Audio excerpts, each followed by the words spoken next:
Welcome, ladies and gentlemen. Today we're going to take a look at the Magicka Sorcerer PvP build that I've been playing. I do have a written guide on my website where I showcase screenshots of buffed and unbuffed character stats. I also do have gameplay there. Everything is very detailed. Link in the description below. This build is optimized for Battlegrounds. So Battlegrounds don't have champion points. We are at the moment in the non-champion points campaign. So those are the unbuffed stats that you will get. When you look at the screenshot, those are the buffed stats. The biggest change you can probably notice are the resistance changes. So, if we are fully buffed with Bloodspawn proc, everything have over 30k resistances. We are still in light armor, keep that in mind. Now, why do we want so much resistances? First off, shields fundamentally change this patch, so the scale with resistances, they can be critically hit and they have a health cap. So this here, capped at 50% of your max health, capped at 40% of your max health. So when I activate those two, we're at 12.5k shield size, so that's still more than enough. So technically, if you have very low resistances, like 15k, your shields will vanish faster than in the previous patch. But if, like us in this build, you have 25k to 30k resistances, the shield will actually last longer. So for this build, the shield changes are a huge buff. That's why we built it like that. And I really like it more. Like, we are so much more tanky. Even if we don't have shields up, we can easily survive. You want to run the Atronach Mundus Stone because we need the Magicka recovery. We are at the 2.2k and 1.1k stem rack, so that's pretty cool. Now, we have other means of sustaining. I will get into that later, towards the end, where I also will showcase some gameplay. Now, you want to make sure to run Clockwork Citrus Fillet if you can afford it. Why? So this here has max health, max Magicka, Magicka recovery, and health recovery. This here is almost identical, but it doesn't have health recovery. So you can see we have 1k health recovery, and in Battlegrounds there is always somebody that runs Troll King, right? If you get the Troll King proc on you, if you drop below 50% health, you will get a lot of health recovery, which will boost your overall healing by a lot, trust me. So that's the biggest point why you want to run Clockwork Citrus Fillet. And it also has a little bit other increased stats. So it's just like a little bit more max health and max Magicka than Witch Mothers. Potions, make sure to run Tri-Stat, Stem, Magicka and Health. You really want to use those. If you ever drop low, you pop a potion and you will be, like, you will have so much more stats and especially health. It really is like a failsafe button. In terms of race, there's a few good choices. High Elf, Breton, Dark Elf, Argonians. Those are very good. I prefer High Elf because we get a little bit more damage here. Flame Frost Shock, Gift of Magnus, 10% max Magicka, and 9% Magicka recovery. Bretons are also really nice because they have more spell resistance, they get cost reduction, and they also get Magicka recovery, max Magicka bonus. But yeah. In terms of gear, when we look at this, it really changed a lot. But the first thing, like always, Shackle Breaker. So I tested Shackle Breaker versus Bright Throats. The new set, a Shackle Breaker actually gave me better overall stats in the end. So that's why I say stay with Shackle Breaker. It gives you 2k max Magicka, max stamina, it gives you magic recovery and spell damage. All really nice stats. And you really want to make sure to have 12k stam for Battlegrounds. Below 12k it's gonna be tricky. That's why I really like Shackle Breaker. Then the second set we are using is only active on the back bar, Armor Master. So that's where it gets interesting. While you have an armor ability slotted, your max health is increased by 5%. When you use an armor ability, your physical and spell resistance is increased by 5332 for 10 seconds. So that's how we get so high. And the last set is Bloodspawn. Well, not the last set, but that's another reason. That's how we get to 31k resistances. So Armor Master, it says armor ability. Light armor, we have Harness Magicka here. So you see, now we are at like 17k, 15k. I pop this. It goes to 23, 21. I think we gained some bonuses here, yeah. And you might think, well, this only lasts for 10 seconds. It's no problem. We are weapon swapping a lot. Because you want to keep up all your buff and so on. And every time you swap from the back bar to the front bar, you want to apply Harness Magicka and then swap to get the stats. The next set that is kind of like automatic is Bloodspawn. This will proc on cooldown, very important. So when you take damage, you have a 6% chance to generate 14 ulti points and 6.45, like 6,450 spell and physical resistance. This will proc on cooldown. There's always dots on you or just some sort of damage, and it really procs fast. This is first of nice. Like I said, we get really freaking tanky with shields now, and it gives us more ultimate, so we can use front bar ulti or back bar ulti, which are very powerful. If you have this ulti active, you can face tank 4 to 5 people and you will not die. Now, in terms of traits, just run 5 to 7 impen. If you want to run infused on the big pieces, you can. But I think I would just go with 7 impen. It's probably the safest bet. Max stats are less important this patch. They're less important because, like I said, the shields are capped, so it doesn't matter how much max Magicka you really have. That's this. I run a 5 light, 2 heavy setup. I prefer this because, again, we get more resistances. You want to have those 3 things activated. Very important. I listed all passives up on the website as well, so you don't forget any. And check them out there. What else? All tri-stat glyphs, if you can afford it. Then I have 1 arcane magic recovery, 1 arcane spell damage, 1 protective spell damage. Just to get a little bit more resistances. You could just run 3 arcane if you want to. You need to craft those all jewelry, because Shackle and Armor Master are both craftable sets.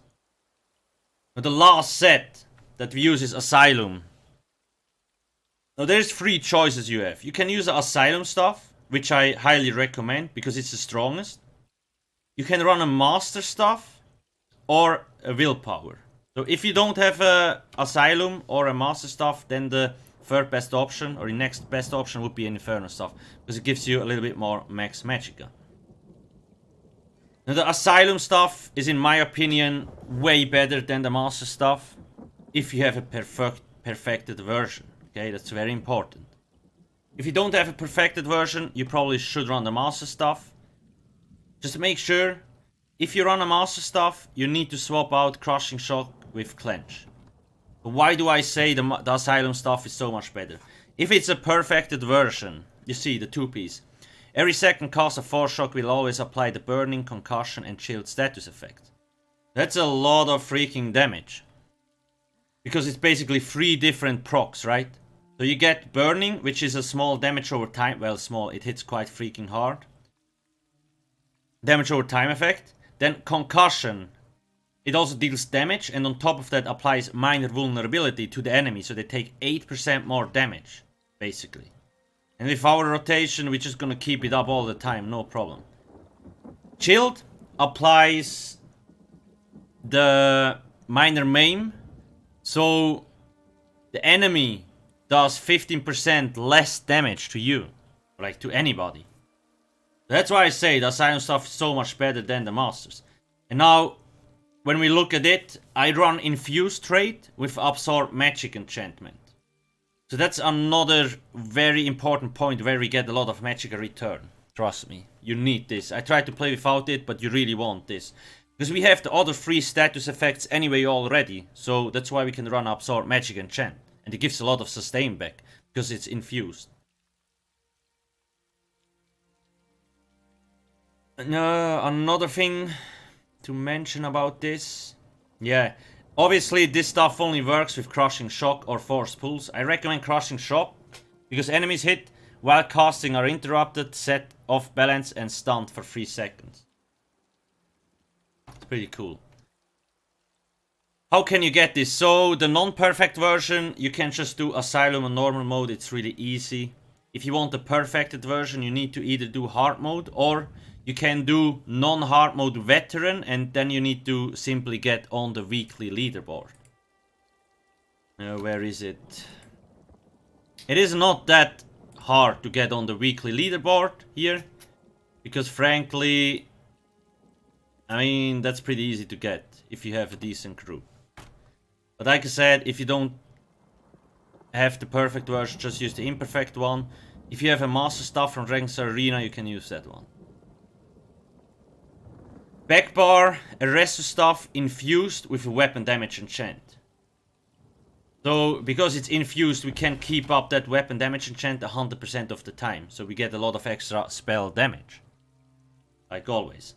Champion points, I'm not going to show them. I do have them on my website if you want to use this build in the champion points campaign. But again, it's optimized for Battlegrounds. Please make sure not forget to subscribe. I will upload more videos in the future. And I'm also streaming on Twitch all the time, more or less. Link in the description as well. If you want to see showcases of builds or how we like create builds together on stream. Now a few important passives to mention. Like I said, you want to have those heavy armor things. Light armor. You don't need medium armor because we don't run any medium armor pieces. You still want Undaunted to get 4% max stats. You want Fighter's Guild because we run Dawnbreaker of Smithing, so you want to have like Banish the Wicked, Skill Tracker. Those two are very important. So we do more damage against Undead, Daedra and Werewolves. Mage's Guild is not really necessary unless you want to run Shooting Star or Dawnbreaker, but I get into that in a second. Obviously racial passives, you want all the class passives. Destruction and Restoration. Now resto stuff, when you want to do heavy attacks, make sure to do them on the resto stuff. Let me see. So first off, when you do a fully charged heavy attack, you get Major Mending for 3 seconds, increasing your healing by a lot. And you restore more Magicka on your resto stuff than on your Destro stuff bar. Destruction. The cool thing about this is, because we run Crushing Shock, Elemental Drain, when you look at this, while a Destruction staff ability is slotted, equipping a Flame staff increases your damage done with single target abilities by 8%. That's where we get even more damage from. Alchemy, medicinal use. You need this passive. So many people keep forget this.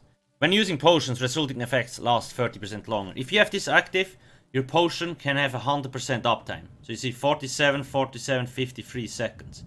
Potion cooldown is on a 45 seconds timer. If you don't have that passive, it goes down to like 32 seconds. So make sure to level up Alchemy to level 50. I do have a guide on my website, the crafting section. And then get this. You can also get those Assault and Support if you want to. Now, skill setup. So let's start with the front bar. Hardened Ward. This is your bread and butter shield. It's really big, and like I said, it will take time to get through this because we have so much resistances. Crystal Fragments. It's a proc, so you only use this when it procs in combat, right? You don't want the cast time, but you see, casting any other magic ability has a 35% chance of causing your next Crystal Frag to be instant, deal 20% more damage and cost 50% less Magicka. So you only want to use this when it changes color to like a purple icon. Crushing Shock, this is your main damage ability. First off, it does Flame, Frost and Shock damage. If you have the Asylum stuff, it even applies Burning, Concussion and Chilled. That's technically 6 different procs when you use Crushing Shock. That's a lot of damage. And it also interrupts casting enemies. Now, another reason why I prefer Asylum over Masters. When you use Masters with Clench, with this here, with this Clench, you cannot kill Dragon Knights, because Dragon Knights will just use Reflective Plate, so they can just reflect all your attacks. With Crushing Shock, you don't have that problem. You're just gonna melt them. because you can keep using it. Crushing Shock is not reflectable. Endless Fury, this is your execute, very strong in Battlegrounds. It also helps, so if any enemy is killed by this ability, you restore 4.4k Magicka, so that's pretty cool. Use it when the enemy drops below 20%. You can use it before. Basically, if you apply this, even if the enemy is 50%, 60% health, if he drops below 20% health within 4 seconds, the explosion will go off and most likely kill him off. Elemental Drain. So this is a key part of this build, very important. So I first tested out, where is it? Dark Conversion. But Elemental Drain is superior in any ways to Dark Conversion, so use this over this. Why? First off, it applies Minor Magicka Steal and it applies the Major Breach, so it reduces the enemy spell resistance. And this not only for you, for the full group. So everybody in your group will have better sustain and a lot more damage. That's the most important part. Elemental Drain, it's for free, so you can cast it on as many targets as you want, technically. You need to make sure to keep this up on the enemy. It gives so much sustain to you and your group. Very important. Dawnbreaker of Smiting, however you pronounce that. A lot of people don't understand why I use this, but when you look at it, first off, it's cool, it only costs 107 ulti, because Power Stone reduces the cost of your ultimate abilities by 50%. That's a pretty cool feature from Sorcs. Now, why use this? Ultimates still scale with your max stats, right? It's still physical damage, but it doesn't really matter that much. Because the main reason why we run this, first off, it deals still a lot of damage, and it stuns. It's an AoE stun. People don't expect Dawnbreaker on a max Sorc most of the times. And it deals a lot of damage. And the thing is, you can animation cancel or block cancel it really well. So you use it, and it goes off. The enemy has no time to react to it. I usually wait till I have a Crystal Frag ready. So I apply Endless Fury, I use Crushing Shock once, I drop the Dawnbreaker, Crystal Frag, Crushing Shock is usually dead. Because if you apply Crushing Shock once, it will deal damage and it will charge your Asylum stuff. And the second time you use it, it procs all 3 different status effects. Deals a lot of damage, burst damage basically. That's this. If you want, you can run Shooting Star. This here. Back bar, Rune Cage, so that's how we stun our enemies. It is a... like, you can dodge roll the stun, but you cannot block it. So it's a very good stun. Basically. And it usually... like, catches enemies off guard. So we always want to make sure to apply like this on the enemy and then immediately weapon swap. We will see that later in the gameplay. Mutagen. We don't use Healing Ward anymore. Zenimax basically completely killed off Healing Ward. So I actually just recommend running Mutagen. First off, it heals for a lot. You and your allies. So it again buffs yourself and your group. If your ally falls below 20% health, it also gives a small burst heal and removes a negative effect. Very cool. Harness Magicka. So you want to run Harness Magicka over Dampen Magicka. I tried Dampen, but Harness Magicka provides so much extra sustain because you see, while active up to 3 times when spell damage is absorbed, you restore 800 Magicka. That's a lot, right? So you want to make sure to run Harness. Boundless Storm deals damage, gives you speed buff for 4 seconds, and be very useful. And it increases your resistances, very important. So you may want to make sure to run this. Power Surge, that's how we get Major Sorcery, so we can run Tri-Stat pots basically. So we get the spell damage buff, and when you deal critical hit, it also heals you for 2.5k. Now each of those Crushing Shock hits, so you see Flame, Frost, Shock damage, they all can individually crit. And then it procs this. So it has a pretty decent uptime. Now the cherry on top, Lights Champion. Again, 107 ulti points, very cheap, and with Bloodspawn procs continuously procking, we get this up really fast. I legit face tanked 4 to 5 people with this ulti and they couldn't kill me, as long as I keep using my shields. Because you have 30k resistances on your shields, and then you also apply major protection on you, 30% less damage. It's really freaking strong. And you get more damage at the same time for a short time, and it also, you see, like, healing you or a nearby ally for 6.7k health every 1 second for 5 seconds. So it's a huge healing boost. It's really, if you manage to die with this while this is active, then I'm really surprised. Now you see, I'm not using Haunting Curse. You don't need it. We have enough damage. Where is it? There, this here. I tried using it. It's not needed, because Elemental Drain gives us so much more damage in combination with the Asylum stuff and Crushing Shock. Also in Battlegrounds, stay with your team. Stick together. Kill targets off together. If you play solo, you probably will need Haunting Curse. This build is optimized for Battleground. It's group play. Okay, let's quickly check out some gameplay, I think. Oh yeah, just one other thing, resource management. Let's quickly go over that again. Once again, when we activate the pot, we are at 2.2k Magicka recovery. That is already really nice, and 1.1k stem rank. Other means of gaining Magicka, once again, if you keep using Crushing Shock and light attacking, Absorb Magicka enchant will keep proccing.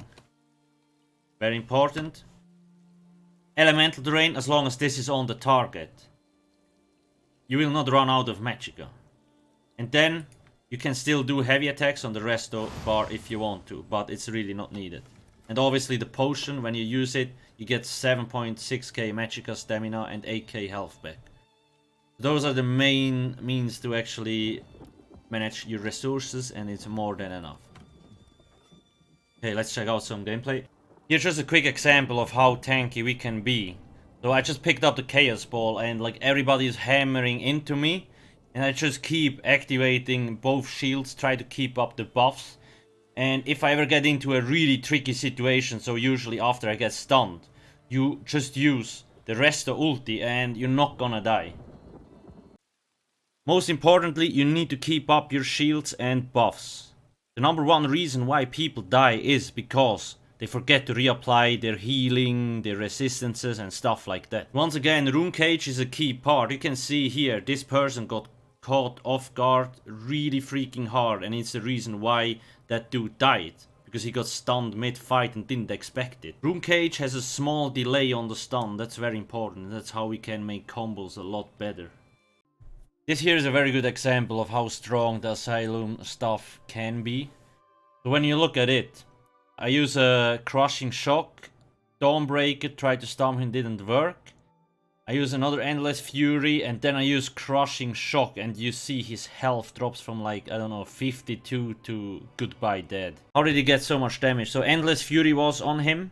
So if he drops below 20%, he gets another explosion, and it basically kills him off. I use Crushing Shock once, Dawnbreaker dot is on him. Then I use Crushing Shock a second time, right? So you have the 3 damage types from Crushing Shock. You have the 3 status effects that just go off from the Asylum stuff on top of the Absorb Magic enchant. That's a lot of different damage, and that's what kills him off so fast.